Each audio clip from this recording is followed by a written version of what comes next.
Maithili express की शानदार प्रस्तुति।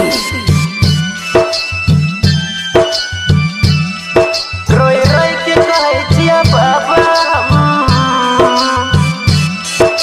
डीजे सुमित सतीश रैमा। रोई रोई के कहे जिया बाबा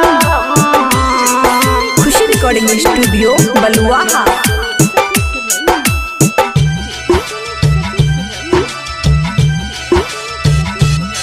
रोई रोई के कहे जिया बाबा रोई रोई के कहे जिया बाबा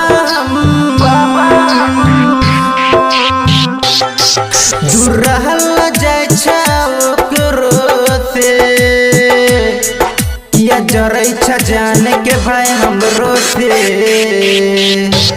मिलन दै छा ओकरो से किया जरै छा जाने के भाई हमरो से मिलन दै छा ओकरो से मिलन दै छा ओकरो से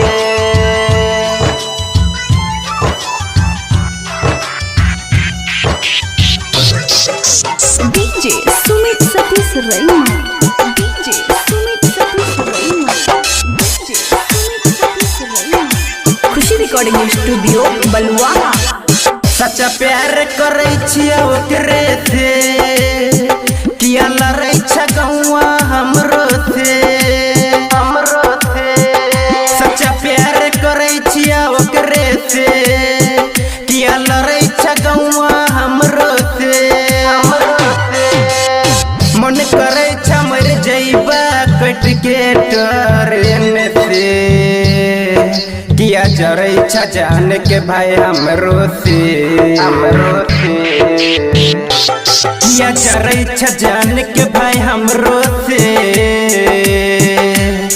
किया जरै छ जान के भाई हमरो से मिलन दै छ ओकरो से रोई रोई के कहै छिया बाबा हम दूर रहल जाय छ ओकरो से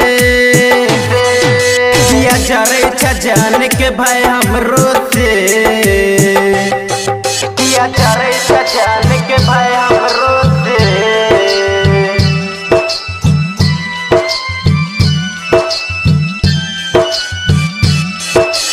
डीजे सुमित सतीश रैमा।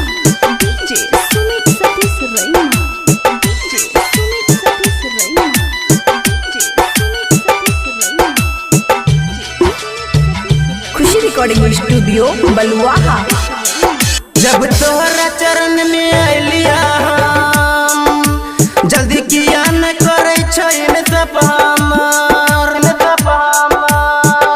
जब तोहरा चरण में अलिया हम जल्दी किया न करे छैन सब हमर आसो की अनजान के विश्वास उठ जाता तोरो से किया जरै छ जान के भाई हमरो से मिलन दै छ ओकरो से किया जरै छ जान के भाई हमरो से मिलन दै छ ओकरो से रोई रोई के कहै छिया बाबा हम दूर रहल जाय छै ओकरो से किया जरै छ जान के भाई हमरो से मिलन दै छै ओकरो से। खुशी रिकॉर्डिंग स्टूडियो बलुआहा।